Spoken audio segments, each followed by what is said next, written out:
What's going on, people? It's your boy Perfection back again with another video. Right, so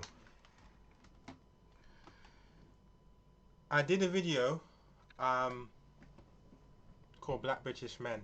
Okay, the video was done because I was walking down the road with my sister that I hadn't seen in a long time. Right, so um, and we were having a conversation for some reason, and the subject of Black British men came up, and I remember saying that these are the last men that she kind of would devote her energy to in one way or another. Okay, because people always say to me I misconstrue what they're saying, right? So I always try to kind of break it down in layman's terms of what I gathered and things like that. What I gathered from her at the time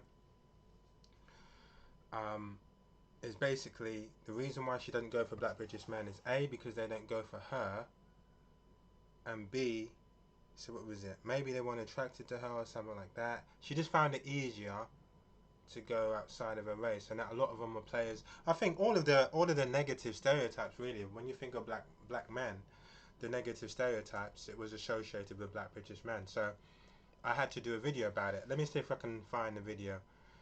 I'll just show you kind of a little. Right, so let's just go to this. So this was the video. This is part 3 of it. Tastes really nice. Okay, so right, so this is my second take on number 3 because I didn't want to kind of I didn't want to do this one and then have things that I missed out on, because this is really important. I mean, this isn't something small here. This subject isn't small. This is actually something really big, because it's been talked about for a long time now. Right, so it is an important subject, and it was kind of one-sided. Although it wasn't totally one-sided, because you'll hear me say some kind of hurtful truths towards Black British men, and you'll hear me say some hurtful truth towards Black British women, but I always did think to myself, right, let me kind of do the male version, because I think that version there was aimed at, if I had like a daughter, what would I tell her to kind of stay away from, and what kind of guys, how she should approach guys, and blah blah blah. I don't even know. I think I may have even had a daughter. I think my daughter was born around that time, so subconsciously maybe it was tied into her, something along the lines of that. But anyway, about a year later, I then said to myself, right, I have to do kind of the male version of this. What if I had a son? Um, the only reason why I didn't do it is because I think I got to a stage where my videos, I wanted them to be strictly positive, and I didn't want to do a video that was kind of, I was on a run of positivity with my videos. I didn't want to do a video where, it was bringing back that same kind of negative vibes and things like that. But it was always in the back of my mind. Um, and then the other day, I was on a site called Plenty of Fish, just checking out, some women on there. And one particular black woman says, I think it was something about, I don't do beta males or something like that, beta males. And I'm thinking, what is a beta male? Because I've heard, from when I heard the term beta male, I always think of like a prison scenario, and maybe that male is kind of the lowest of the pecking order. So he's the one that kind of does the dirty chores and things like that. So beta male to me is really just a kind of weak man that can't really defend himself, and kind of just takes orders. So that's my opinion of beta male. But I'm thinking, what is it? Like, it's been such a long time since I heard it. Let me kind of do a little research on what a beta male is. So I end up going on the internet, and I can actually look for it now, actually. But I'll go for. I won't need to look for it. I'll just go for what I remember reading anyway. So I think I stumbled across this article where it's saying beta male versus alpha male. Okay, so I'm looking at all of the things that a beta male is, and basically a beta male is someone that kind of if they, a beta male is someone that after sex, maybe, no, even let's go way before that. Someone that maybe will call a woman back um, within a short space of time. Someone that will actually answer a call within a short space of time. Someone that will actually reply within a short space of time. Basically, someone that's kind of, what's the word, reliable. someone that's actually reliable, someone that actually does actually take a keen interest in what a woman has to say and where she's going with her life and things like that. Um, Someone that generally does, and then when I can't remember the whole thing, and then it kind of went into the bedroom. Someone actually pays attention to what makes a woman kind of what's the word, happy in the bedroom.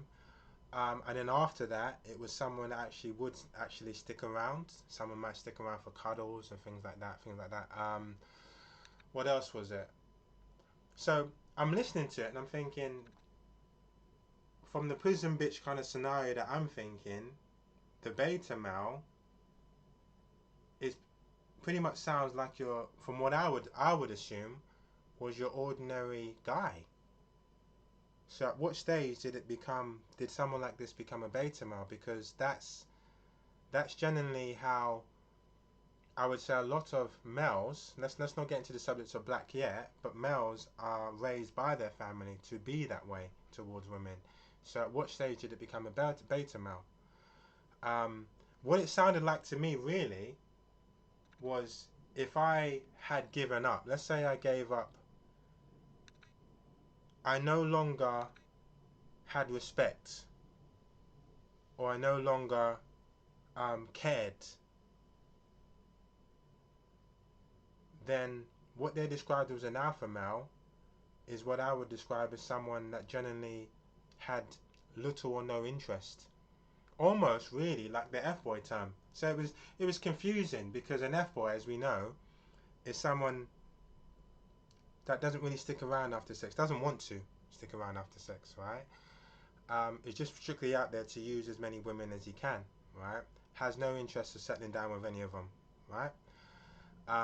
It's a conversation I've had with some of my friends, because they're living that kind of, is it promiscuous lifestyle, and some of them consider themselves alphas. But I said, you can't be an alpha, because that also ties into it's confusing. This is what I'm trying to say. It ties into the label of an F boy, because it means you're not genuinely interested in them, and kind of a lack of maturity to a certain degree.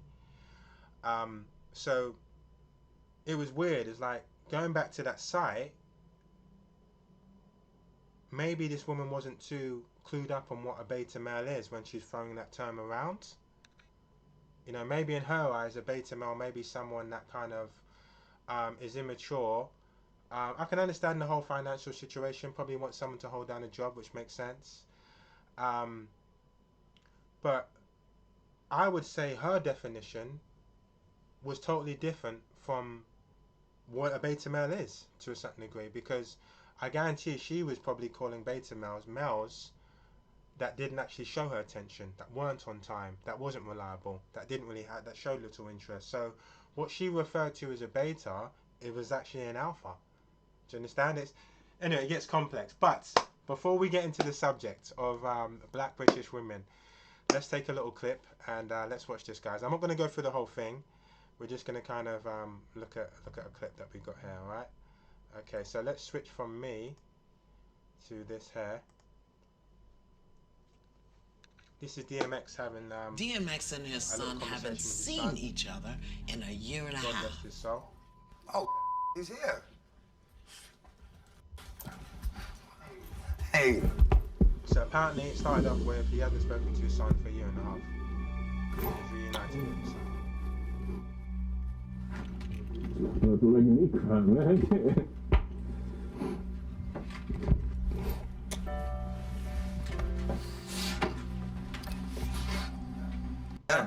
Black British women. It's not a video to slag them off, but it is definitely a video to be real.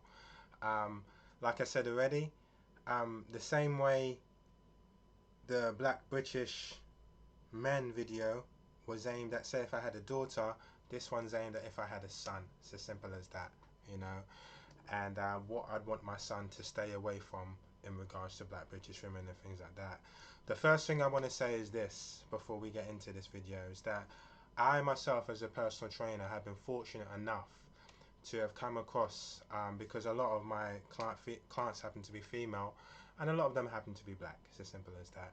And I'm fortunate enough to have come across a lot of strong, positive black women that are role models, that are tough as well, because personal training in itself isn't easy.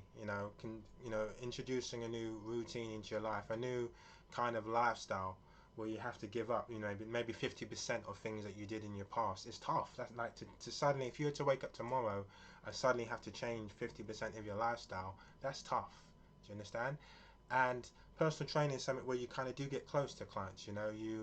They sometimes tell you their stories and things like that. You ask them how their day is, and you are like, with me, it's a genuine concern. Like, I genuinely do want to know how their day is doing and things like that. And after a while, they start to open up and things like that, and we become good friends. And I can say that there was two. I can say there was two black women that I was fortunate enough. I'm really blessed to have had business with, or to have personally trained. We'll name one of them. Say Debbie, and Debbie was a client of mine from America, and yeah, Debbie was a breath of fresh air.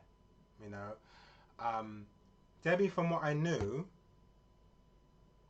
was raised, because this is very important as well, was raised with, as a female, was raised having her father in her life.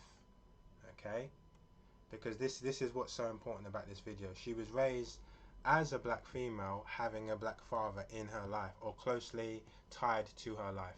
She had a good relationship with him. And Debbie was very much, for me, was very much straightforward. We're talking about an attractive looking black woman that understands things. I understand that if we're going somewhere, I should be there on time. For example, I should be there on time. I shouldn't be this whole black people's time thing. What is that? Who created that? Where did it stem from? Who's it giving power to? Who's it taking power away from? Things like that, So to cut a long story short, she had a high degree of logic or common sense, or other words such as empathy and things like that, being raised around her father. She was very direct. She was like, this is what I like, this is what I don't like, this is what I expect from my session, this is what I don't expect from the session. She was a breath of fresh air, to be honest with you. Actually, to a certain degree, even miss her. I wish a lot of my clients were like her. And then there was another black woman, we name her Amy, that I was fortunate enough to do business with. And again, this one here now was very humble. Although when I first met her, and I think this is important to say as well, when I first met Amy, Amy was very kind of, I think when I first met Amy, it was through a friend of mine or through a family member. And Amy, when she sat down speaking to me, when we were introduced, she was a bit kind of, I would say, what word would I use without kind of, because I don't like to be racist or any of that kind of stuff. I'd say she was very kind of, maybe urban. I wouldn't even say urban, because that's a kind of a negative stereotype as well. I'd say that basically she was, yeah, she was just very kind of,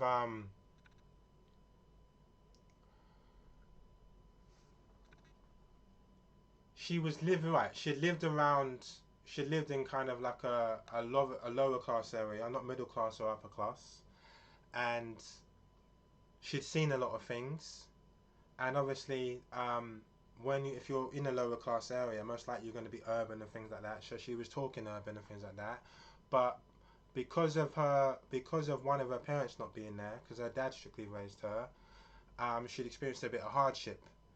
And there was a little bit of aggression from some of the things that she'd seen, let's put it that way. And when I first met her, she was kind of trying to impress me with kind of almost aggressive stories. Okay, stories like, this person got beat up and I watched this person got beat up and blah blah blah. What she'd do to someone if they got on the wrong side of her, things like that. So I'm trying to say, things like, maybe someone like DMX would laugh and think, yeah, this is like a bona fide girl. This is kind of like, this is the female version of me. This is what I want. Someone that don't take no BS from no one. But for me, it was kind of coming across slightly aggressive. That's the first time I met her. To cut a long story short, I wrote her off. I said, you know what, this girl was a little too much for me. it's too much. See what I'm trying to say? I was sitting down there having a good conversation with her. We were talking about a lot of things, and it was very easy to talk with her as well about anything. We talked about wrestling, just anything. Yeah. Um, she was saying to me she likes my personality. She was gonna, do I want to go on holiday with her, or would I?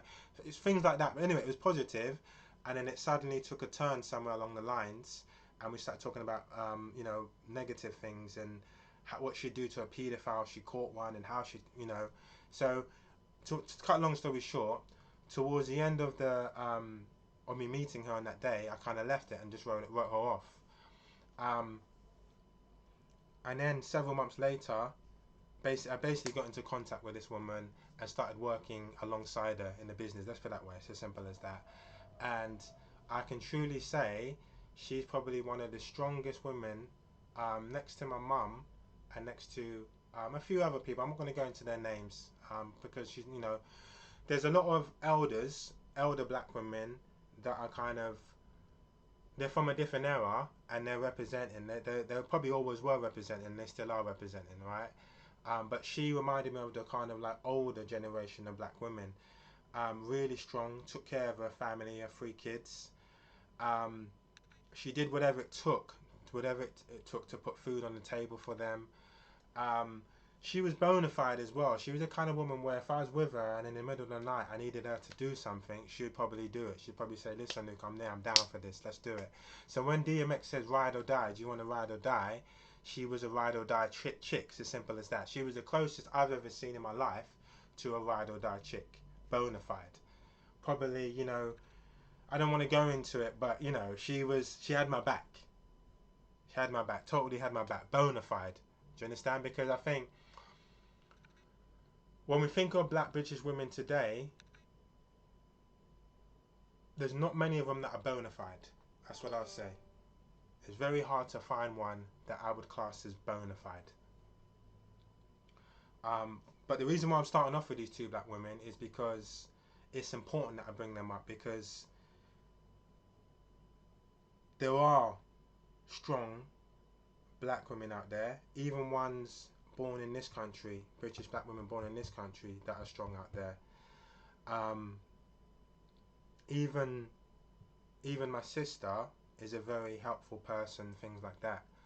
Um, so there are out there, but I think when we use the term bona fide, it's very, is it say far and few in between? There's not many of them that I would class as being bona fide. The first 2 women that I talked about, the woman that has personal training from America, 100% bona fide.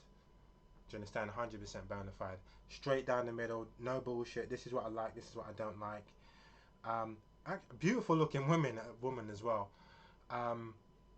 Says what's on her mind. This is what's on my mind, this and that. Can sit her down also and apply logic to her, which ties into this video. A lot of the British black women that I've met do not follow logic, which makes them quite dangerous. Because if you're with someone that doesn't follow logic, and it's not just, let's face it, it's not just British black women that can be like this. Men in general can be like that as well. I've met a few men in my time that are like that, but generally most men that I know, if you sit them down and explain certain things to them, they get it. If they don't get it as a man, because it's like superhumans, like if men had superpowers, it'd be logic, and if women had superpowers, it may be like charisma due to their sex. It'd be charisma. Men want something from them. With men, it's logic. Although I wouldn't totally say logic. Some may argue that might be strength. Even male privilege. Some may say, oh, it's male privilege and that kind of stuff. That's their strength and this and that. But if men had superpowers, it'd be their logic. If women had it. So getting back anyway, this woman, I could sit her down and explain logic to her, and she basically got it. Whereas your average black British woman doesn't understand, or struggle to understand what logic is, which makes them very dangerous, because it means that you can't plan, you can't construct, you can't say, right, let's change this image. So you can't say, right, we're going to do this this month, that this month, that this month, that this month. You can't, it becomes kind of messy and unclear. And if they're following, if they don't even know what they want, or they don't, or even worse than that, they don't even know about themselves. They don't even know what makes them angry, what makes them happy, what makes them cry, what they do like, don't like. One minute they're saying they don't like butter on their toast. Next minute, why is the butter not on the toast, and that kind of stuff. If these things are going on, then it's almost like broken or damaged. And my encounters with British black women, I've come across too many of them that are kind of like that. Okay, almost to a degree where they're almost kind of narcissistic. But where am I going with this video? I'm going with it because one thing that's really important, that I never mentioned in the previous videos, is your offspring. Let's assume that one of us here, let's assume that you are able to get, as a black British man, are able to get a black British woman. One thing that isn't talked about is offspring. How important is it for your offspring to be in the hands of a British black woman, or a woman that doesn't really know herself, like, you know, doesn't really understand, not able to self-reflect, not able to verbally communicate how she feels, not able to kind of even understand how she feels, not able to kind of understand her emotions or where they come from. I've kind of explained it in a few other videos. I feel hurt, therefore you must have hurt me. That kind of simple mentality. Or I feel hurt, therefore it's okay for me to express my anger towards you. Do you understand? These aren't, when we think of black women, especially, you know, even me coming from Jamaica, like, it's a whole new kind of mentality of women out there, right? Have to be a lot. I think when you have to deal with a lot of hardships from a young age, it just makes you a little bit more clued up, a little bit more wise, a little bit more stronger. And I think that when things are kind of, when you're more self-entitled, like a lot of black British women are in this country, I think a lot of that kind of community spirit, teamwork, all of those things that make a black British couple strong, kind of go out the window. You've got one person that refuses to kind of, you know, be a part of the team. It's either their way or no way. That's what I'm trying to say. And if you're not willing to listen, then because they have that advantage, they'll throw you under the bus for some other guy that will come along. And like I was saying in the beginning of Plenty of Fish as well, that when that woman describes beta male, I guarantee what she regarded as a beta male is actually an alpha male. So again, it's women lacking their knowledge of understanding of men. That's actually an alpha male, what you're describing. A beta male would be someone that comes along, probably appears very strong, but doesn't have too much interest or care in you, isn't reliable, okay? Will give you all of the positive sweet nothings in the beginning, but when he gets what he needs from you, it then becomes a game. It then becomes, right, how do I keep her? And he will then follow a kind of code of kind of letting you down, of kind of playing games with you and things like that in order to keep you there. Is that a bad thing? Now this is where it gets interesting. Is that a bad thing, right? This is where it gets interesting, because if we fast forward to, I was saying to you about offspring, okay? What we need to worry about as black men is not just our relationships with some black toxic British females, but what happens when we decide to have children with them? What happens when we decide to have a boy, okay, for example, and this woman that's raising our child has no logic? She's up, she's blowing up, she's blowing hot, she's blowing cold. She doesn't understand her emotions. If things don't go her way, she suddenly throws the what do they call it? Throws a dummy out of the pram or cradle, whatever you want to call it, cradle. things don't go away. She kind of, you know, everyone has to know about it. Everyone has to feel her wrath. She's raising your child, and she's passing on these kind of emotions and feelings and lack of understanding to your male child. What happens then? What happens when that male child gets into his teens? What kind of strong male is he going to be? Okay.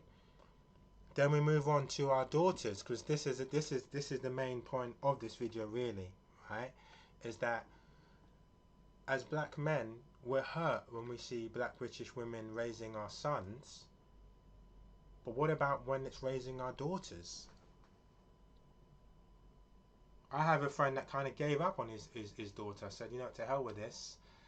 She's got to a certain age now, and I'm no longer kind of really respected as a father. I'm now become almost like I'm in the same category of worth or value as a typical guy that she's dating. So she may choose to get back to me when she feels like it. She may see me when she feels like it. There's no real emotion behind it. I'm not really seen as a father. That kind of respect is gone. So the point I'm making to you guys is our daughters are equally as important, because we've seen the damage what it does to our boys when they grow up and they become slightly effeminate and they don't know how to control their emotions and they don't actually make sense. One minute, like I said to you previously about women, one minute they want butter on the toast, and the next minute when the butter is on the toast, you know, they're confused about it. But what happens to our British women when there's no British daughters? Sorry, when there's no fathers in the picture, what happens to them? What happens to their lifestyle? Because we focus on so much about the boys. What about the women? The women are equally as important, because if a woman doesn't have a father there, then you've got to understand that she contributes to the circle of, what word would I use it? What word would I use to describe it? Almost like black pain, black resentment, black anger. She contributes to it. And where you've got your males that are walking around suddenly impregnating as many women as they want because maybe their father wasn't there, and they don't really respect their mum because their mum often changes her mind every 5 seconds or things like that. Maybe even had partners, and maybe the mother's hasn't had reliable partners, because let's face it, if you don't even know what you want from life, you're going to attract that kind of thing. So maybe the son has seen those kind of things, right? But now you have a daughter, and the way that she's damaged is that she now suddenly, not having a father there, has zero logic in her life. So she's walking around now and men become a commodity to her. You know, when men are talking to her, and I can even show you a clip if I could find it, she's no longer listening to what men are saying. In the back of her mind, she's thinking of a future with that man. She's thinking of money. She's thinking of, so how can I explain it to you? There's no longer emotions. It's more like a trade. It's more like a trade-off when they're sitting down on the table with men, and they start to see men as almost like slaves, as like value, as like gold, as like trade. That's what I'm trying to say. Um, Let me put it to you this way: if I had a daughter now, and I wasn't in her life, and say she was walking around looking like me, and she was maybe intentionally hurting as many men as possible because I wasn't there, I would feel a female version of me out there causing that much destruction to our own people. It would bother me. It would bother me. I'd be hurt by it. So all I'm saying to the black British men that are watching this is that it's not just about the boys. You got to think what happens to our daughters. What happens to our daughters in the long run? because it's not a one-sided thing. It's both pieces of the puzzle. You've got black men out there that are having, sex with many women as possible. It becomes some sort of game to them, and then you've got women out there that are kind of almost intentionally trying to head screw guys, and almost getting off on the enjoyment of seeing men hurt. And both sides are kind of using excuses. Oh, he would have done it to me first. It's that's that kind of get them before they get to you mentality. And we, as black British men, have to ask ourselves, if we encounter a black British toxic female,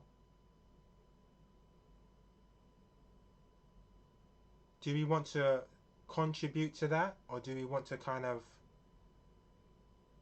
try to break the circle, and how can we break it?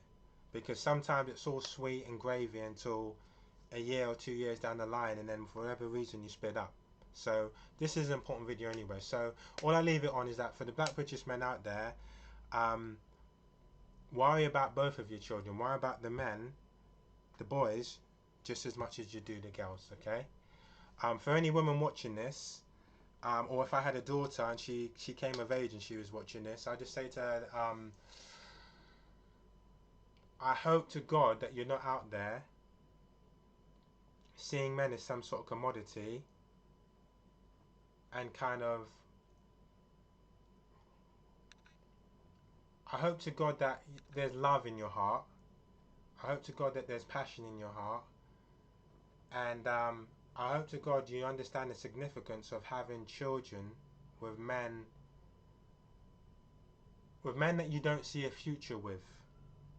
Do you understand? With men that you don't see a future with, and that when you do, if you do decide to have children with those men, it is probably 90% about what he's able to do for your children, not just financially, but spiritually, socially, emotionally, those things as well. Because some women, they get into these relationships, and it's what can this man do for me, as opposed to what can he do for my children. And therefore, when the man is no longer satisfying to them, there's nothing left for the kids, because there was nothing there for the kids anyway. He wasn't father material. Do you understand? So that's very important. For the British black men, yeah, my last words, I say this some other stuff just before I go. If I had a son, right, don't worry too much about what a woman looks like, how beautiful she is. There are red flags, but there's also logic as well. You've got to apply logic to those red flags. And if something's on your mind, don't be afraid to say it. Call it out. Call it out early. Because there's nothing worse than kind of seeing things in the beginning going wrong, but yet you still continued it, and then you allowed it to get into what it is now. Shouldn't I say? And also live by the the decisions you choose to make. That's another thing I'll say to if I had a son out there. Live by the decisions you just choose to make. Other than that, if you do find a decent black woman, please do not cheat on her. Please respect her. Please be willing to put your life on the line for her. Please understand that they're very precious. There's not many of them left over, and there won't be even in your generation. So protect them. And this is why I did a video, I can't remember what video I done, but I said the title was Protect Your Black Woman. Protect them. Because when they're good, they're like fresh seeds that you plant in the ground, and a whole garden can spring from them. Do you understand? So it's not about us stamping on them and disrespecting them and things like that. And please, and the last thing I say is, don't get too caught up in the vanity thing, because that will come to bite you on the ass. Alright, thanks for watching this video. I have blabbered on for a long time. I have lost my chain of thought a few times in the video, but it's all good. I hope you got the gist of what I'm trying to say. This is my video for British black women, aimed at men, really, to give them a little bit of advice to my younger generation. Right, thanks for watching. Peace.